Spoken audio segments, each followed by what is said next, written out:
What if your entire life could change just by mastering your emotions? Most people are controlled by anger, fear, and doubt without even knowing it. But those who learn to respond, not react, quietly rise above the chaos. Why stay a slave to feelings when you could rule with calm clarity? In just a few moments, I will teach you how to control your emotions and with it, take full control of your life. You are not your emotions, you are the commander of them. Have you ever felt a storm rage inside you, only to act in a way you later regret? Anger, fear, jealousy? These are not foreign invaders. They are your servants, not your masters. But when you forget this, you place your destiny into the hands of impulse. And once that happens, you stop choosing your path. You let it be chosen for you by forces that don't care where you end up. These emotional impulses were given to you for a reason. They are tools, not tyrants. Fire can warm your home or burn it down, and so too can anger ignite courage or destroy your peace. Most men allow emotion to ride them like a runaway horse. Few learn to take the reins. You begin by stilling your mind in moments of stress. Breathe, count. Step back before you speak, reflect before you decide, and ask, what is the outcome I truly desire here? Imagine a general in war, charging blindly into battle every time he's provoked. He'd lose not only battles, but the entire war. Are you doing the same in your daily life? Do you react or do you respond? One creates chaos, the other builds empires. So I ask you now, will you ride your emotions or let them ride you? You cannot build a life while drowning in mood swings. One day you wake up inspired. The next, you're in despair. Today you act with discipline. Tomorrow you don't even get out of bed. This seesaw of emotion is what keeps most men average. You know what to do, but only feel like doing it half the time. And that half is never enough. The truth is this: success doesn't belong to the most talented. It belongs to the most stable. If your moods decide your actions, then your future belongs to chance. Why let your feelings dictate whether or not you do your work, speak your truth, or follow through? That is not freedom. That is slavery, emotional slavery. Stability is not a gift. It is a habit. You must train it like a muscle. Build daily rituals. Create unbreakable routines. Tie your work to principle, not to mood. Picture a farmer who plants only on sunny days. He'd never harvest. Nature rewards those who work regardless of the weather. Life is no different. Do you want to feel better or do you want to be better? Choose stability. Choose the higher ground. Because while emotions change, excellence does not. Calm is a competitive advantage. In a world full of short tempers and loud opinions, calmness is your secret weapon. Most men today are quick to boil, snapping over traffic, criticism, or delay. But the man who stays calm when the pressure mounts becomes magnetic. He thinks clearly. He moves with purpose. He chooses his words like a surgeon selects his tools, with precision. And because of that, he doesn't just survive chaos, he masters it. The loudest man in the room isn't the strongest, he's usually the weakest. A slave to his emotions. He reacts because he lacks control. But the quiet man, the still one who observes, who waits, who speaks only when needed, he commands respect, not by volume, but by presence. You don't lead with noise, you lead with nerve. And nerve is built in silence, not in shouting. Staying calm is not about suppressing your emotions, it's about transforming them. When you suppress, you bury energy that only comes back later. But when you understand your triggers and rise above them, you evolve. Observe yourself like a scientist. What irritates you? Why does it bother you so deeply? Question everything. Does reacting here help me win, or does it just drain me? Most of the time you'll find it's your ego, not your values, screaming for attention. Picture a courtroom. Two men are accused falsely. One explodes, argues with the judge, and earns a contempt charge. The other man stays composed. He speaks slowly, clearly. Everyone listens. Why? Because calmness is a signal of strength. Emotional restraint is a display of power. It says, I don't need to flinch to prove myself. And that makes people listen and follow. Power respects control. Control starts with calm. Life gives you these quiet tests daily. The rude waiter, the slow internet, the friend who talks over you. You could blow up, or you could smile and endure, not because you're weak, but because you're focused on a bigger prize. Every moment you stay calm under pressure, you train your mind to win. You train yourself to be unshakable. And unshakable men shape the world. while others are tossed by it. This power is not reserved for the elite or the chosen few. It's available to any man if he chooses to master himself.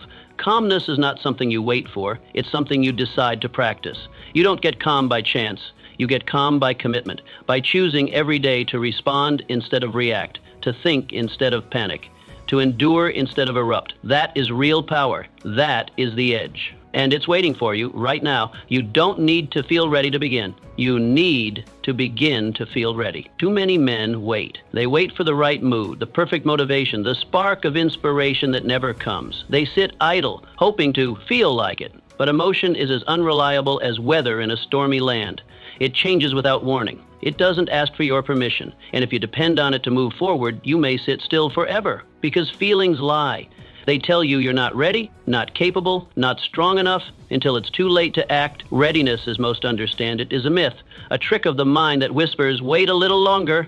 But those who achieve anything of value know the truth. Readiness is created through action. You don't wait until you feel brave. You act and bravery grows. You don't wait to be confident. You move and confidence follows behavior, not the other way around. Greatness is not born in comfort. It's forged in discomfort, in motion, in decision. Imagine a man in the wilderness, freezing. He doesn't wait for warmth to appear. He strikes stone on steel again and again until a spark becomes flame, until flame becomes fire. That is how strength is built. Not by wishing, but by working. Not by waiting, but by moving. The first spark is your decision. So how do you begin? You do the thing you least want to do. You rise from the chair when your body begs to rest. You speak the difficult truth when silence would be easier. You write the words, make the call, show up to the fight, not because you feel strong, but because it is the right thing to do. And when you take that step, something shifts inside. Momentum takes over. Energy grows, doubt fades. Picture the craftsman. Every morning, tired or not, he sharpens his blade. He doesn't wait to feel like it. He sharpens because one day that blade might save his life. One day that preparation might be the only thing between survival and ruin. That's how you must treat your mind, your habits, your discipline. They are tools, and tools rust when left untouched. You either sharpen them daily or you let them dull through delay. The key is simple. If you want to feel better, act better. If you want to feel prepared, start preparing. You will not feel like it. You will not always be inspired. That doesn't matter. What matters is whether you move anyway, because when you act, you ignite something inside, a small flame that says, I don't need to wait. I make my own weather. So the question remains, will you move today or make another excuse? You already know what to do. You don't need another sign. You need to move. Let courage follow your step. Let confidence follow your work, because action is the spark. Everything else comes after. Resentment is a chain. Forgiveness is the key. When you hold on to past wrongs, you do not wound your enemies, you wound yourself. You carry poison in your bloodstream, hoping it will destroy someone else. But it only corrupts your peace, your energy, your strength. The man who replays betrayal in his mind becomes trapped in a story that no longer serves him. He wastes today trying to rewrite yesterday, and as long as he does that, he will never move forward. He remains stuck, not by the past, but by his refusal to release it. You are not built to carry every insult and injury. Life was not designed for you to drag bitterness like a sack across every mile. That weight breaks your back, not theirs. That hatred clouds your mind, not theirs. Forgiveness is not some favor you give to those who wronged you. It is a form of self-preservation, of mental clarity and spiritual strength. So why do so many hold on to grudges? Because pride whispers that to forgive is to lose. Pride says letting go means you are weak. But this is a lie dressed as honor. Forgiveness isn't surrender, it's strategy. It's not about forgetting, it's about refusing to be controlled. When you forgive, you regain control of your mind, your focus, your energy. You stop allowing another's offense to define your state of being. That is not weakness, that is power. You forgive, not to excuse them, but to set yourself free. You reclaim your time, your thoughts, and your future. Bitterness steals. It robs your sleep, your motivation, your joy. It leaves you reactive, sensitive, and stuck. But forgiveness clears the slate. It brings your attention back to you, to your discipline, your destiny, your higher self. And that return is the beginning of true strength. Visualize a man rowing a boat with an anchor dragging behind him. He rows harder, faster, trying to gain ground. But no matter how strong he is, he gets nowhere. That anchor is resentment. Every grudge, every insult, every wound you refuse to release, it drags behind you, and no amount of effort can outrun it. Your forward momentum is chained to what you won't let go. Forgiveness is how you cut that chain. The future cannot flourish while your hands are full of old pain, and the mind cannot build when it is busy reliving battles long finished. Forgiveness is not forgetting. It's choosing to remember without reliving. It is seeing the scar and saying, yes, it happened, but it no longer holds me. You reclaim your attention, and with it, your ability to act decisively in the present, rather than react based on the past. Ask yourself, are you willing to truly be free? Then stop rehearsing the hurt. Stop polishing your pain like a trophy. Every time you revisit the insult, you breathe life back into what should have died. Your past deserves reflection, not residence. You're not meant to live there. Your strength, your future, your peace, they all exist ahead, not behind. So now the decision stands before you. Will you stay chained to old injuries, walking circles around the same bitterness? Or will you pick up the key, unlock the door, and walk free? Forgiveness is that key, not for them, for you. Set yourself free. The road ahead is waiting. Reaction is easy. Response is power. You are provoked. Your pride rises like fire. Your breath shortens. Your heart pounds. Your hands clench. Your voice, louder than you intended, says something you wish you could take back. But the damage is done. Why? Because for a few seconds you chose the illusion of victory, the petty satisfaction of being right, over the lasting value of peace. You won the moment and lost yourself. This is the trap of reaction. It's impulsive, instant, and deeply costly. Reaction is your default setting and your greatest enemy. Anyone can react. It takes no training, no discipline, no strength. It's animalistic, it's emotional, but to respond, that requires power. That requires a mind that refuses to be dragged like a puppet by every offense or slight. Response is discipline in motion. It's control wearing the mask of calm. When you respond instead of react, you create space. That space is everything. It is the sacred gap between the trigger and your choice. In that gap, your future is shaped. Most men live without it. They move from event to explosion with no awareness in between. But the one who can pause, breathe, and choose, that man becomes unstoppable. That man builds rather than destroys. It begins with a simple, powerful act, the pause. Not a retreat, not passivity. A calm inner stillness, a breath that interrupts the storm. A question, what do I really want here? Do I want to escalate this conflict or diffuse it? Do I want short-term pride or long-term peace? That single moment of inquiry can alter everything. It can prevent regret, invite wisdom, and deliver results. Picture the blacksmith. He doesn't slam his hammer blindly. He heats the iron. He waits, he watches, he studies its glow. Then, and only then, does he strike. And the strike is perfect. That is the difference between chaos and creation, between wasted energy and focused force. You are no different. If you hit too early or from emotion alone, you miss the mark. But when you respond with purpose, your impact is precise. So ask yourself now, are you creating or destroying? When someone disrespects you, do you rise to their level or rise above it? When tension rises, do you add fuel to the fire or do you become the water? Greatness does not come from explosive power, but from measured strength. A mind that can withstand insult without collapse is a mind ready to shape empires. Mastery over life begins with mastery over self. You cannot lead others, build a legacy, or walk with purpose if you are constantly hijacked by emotions. You must own your reaction, not let your reaction own you. You must be able to stand in the face of chaos and choose clarity. That is emotional intelligence. That is spiritual strength. That is the foundation of power. So I ask you again, will you explode or will you elevate? One burns bridges, the other builds them. One keeps you trapped in small battles, the other positions you for long-term victory. The choice is yours. Reaction is easy, response is earned.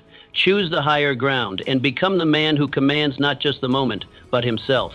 Control your tone, control the outcome. A man may have truth, logic, and evidence on his side and still lose the room. Not because his message was wrong, but because his delivery was. The way you speak carries as much weight as what you say. Emotion in your voice can blur the wisdom in your words. Raised voices provoke resistance. Sharp tones cut deeper than intended. And once trust is cut, even the truth bleeds out. If you cannot stay calm under verbal pressure, then pressure speaks for you. It hijacks your tone, tightens your throat, and replaces your message with your emotions, the room doesn't remember your insight, only your intensity. This is where most men fall. They mistake loudness for strength and anger for authority. But the real leader, the one who moves minds, does so with measured calm. When your voice remains steady, even when your heart races or your pride is under fire, you command the atmosphere. You signal control. Others lean in, not because you're louder, but because you're anchored. A calm voice becomes a bridge, not a blade. It invites dialogue. It shifts tension. It makes people want to listen and feel safe enough to agree. This is not weakness. It is tactical strength. Make it a habit. When your temper rises, lower your voice.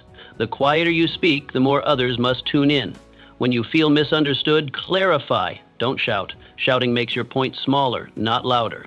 When you're accused, ask questions. Curiosity disarms aggression. It signals confidence, not panic. Your calm tone becomes proof that you are not shaken, not reactive, not owned by the moment. Picture two men arguing over a debt. One is shouting, hands waving, face flushed. The other listens quietly. He nods. He speaks slowly, with no edge in his voice. He explains. Maybe he disagrees, maybe he makes his point, but who commands more respect?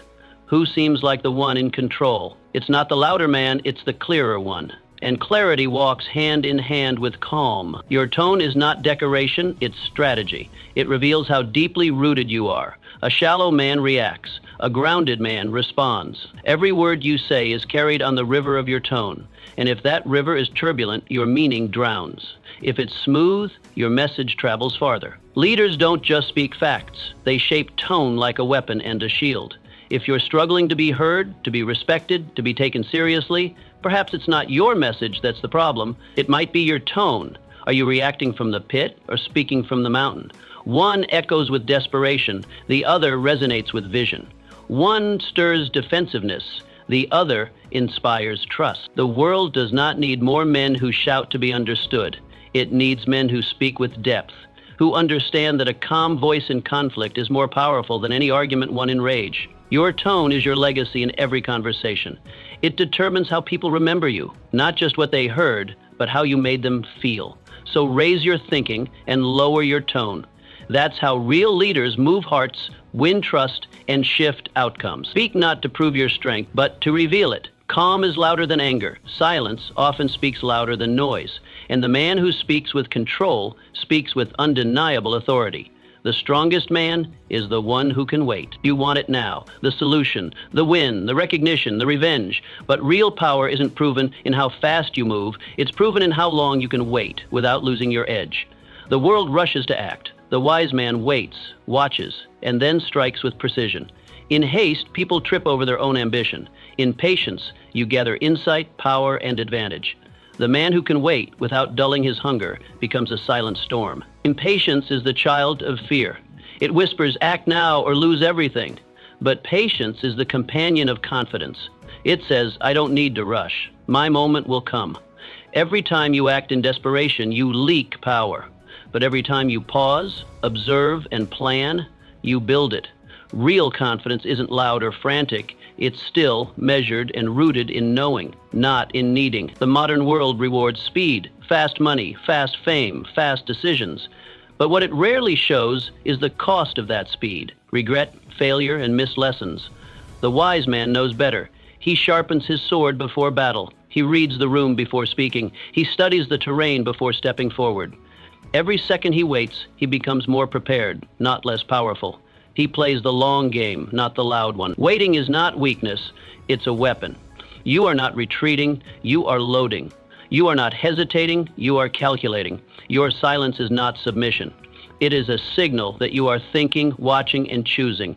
The one who waits does not waste energy, he conserves it. And when the moment arrives, he uses it like a blade, clean and direct. Can you remain still while others move in panic? Can you listen without needing to speak?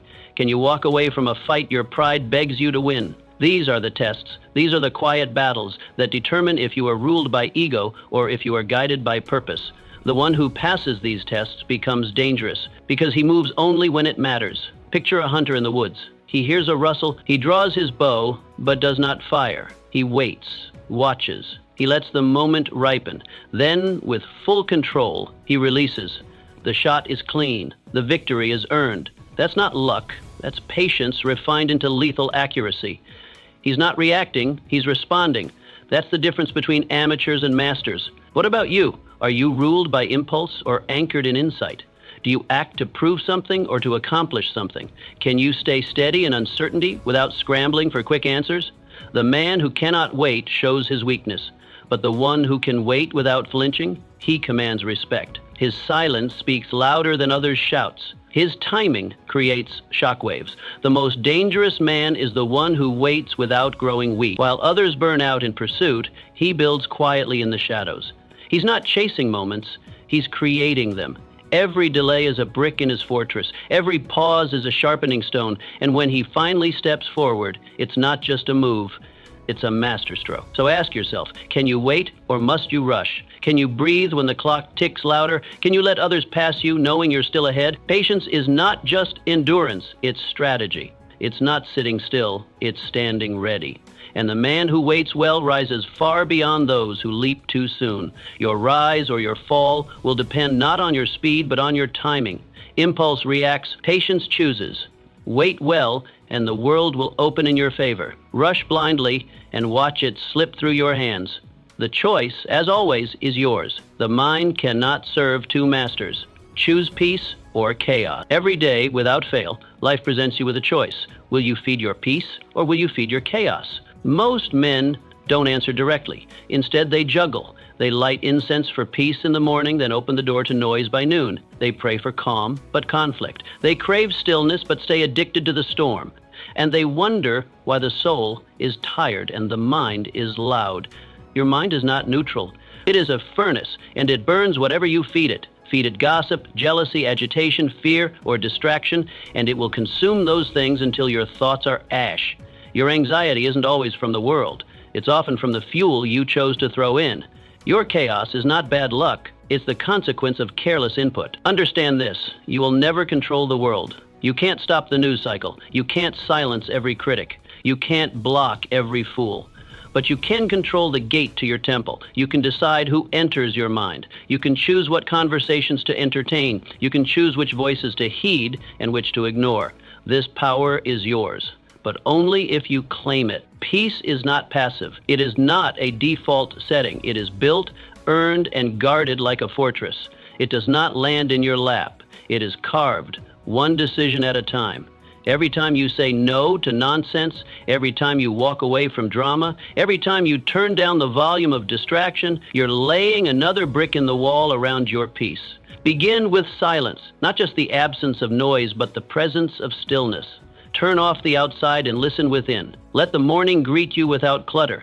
Choose your tone before the world tries to assign one to you. Likewise, end your day with intention. Reflect, release, reset. Peace is a habit, not an accident. Build it with rhythm, with boundaries, with discipline.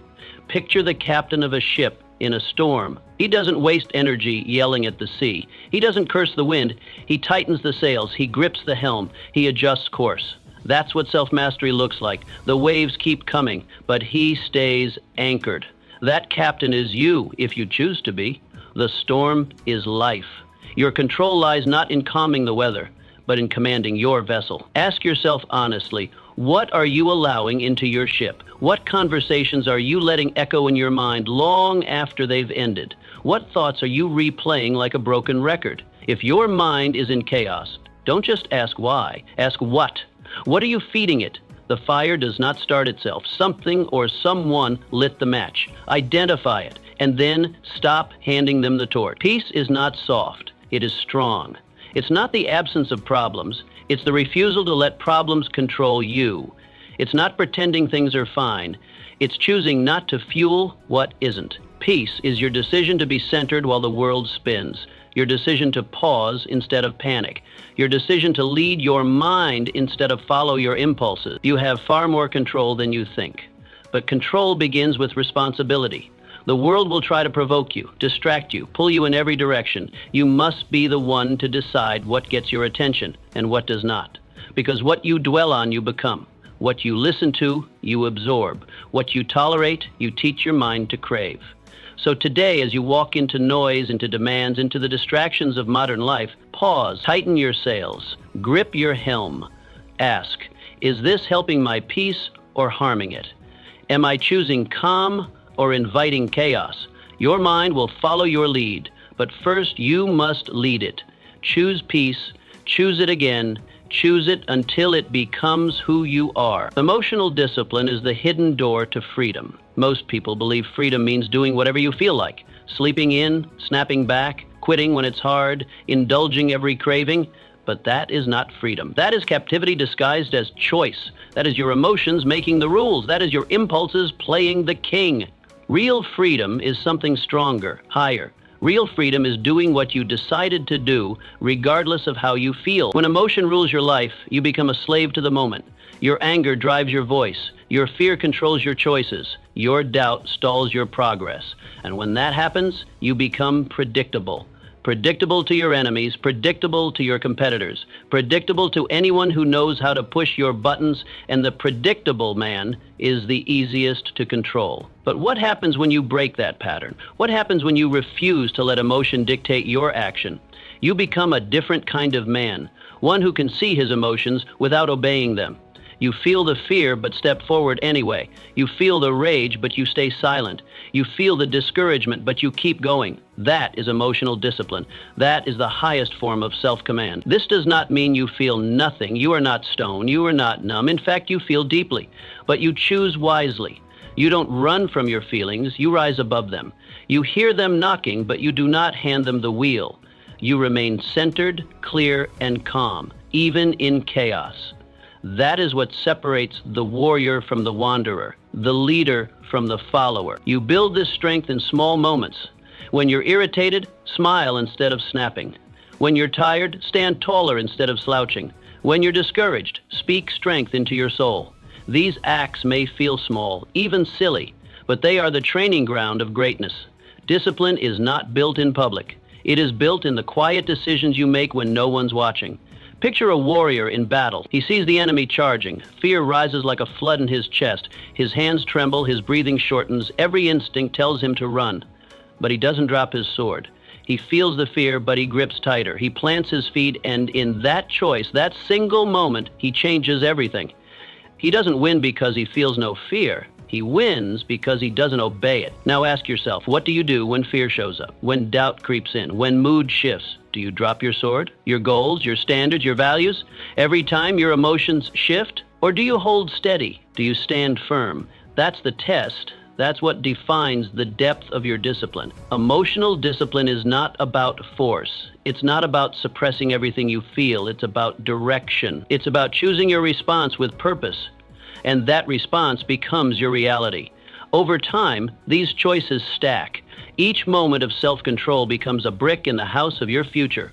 And soon, you look back and realize you have built your life, not on impulse, but on intention. This discipline gives you something rare, something powerful: independence.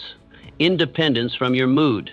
Independence from other people's approval. Independence from the chaos around you. No one can bait you into foolishness. No one can guilt you into compromise. No one can flatter you off your path. You become immovable. And in a world full of men who crumble at every breeze, that kind of man is feared and followed. You don't get there overnight. You build it choice by choice, day by day. You fail sometimes, but you return. You slip, but you stand again. That's the path. That's the price. But what you gain is priceless. Freedom. Not just to do what you want, but to become who you truly are. So now the question stands, will you walk through that door? The door marked discipline,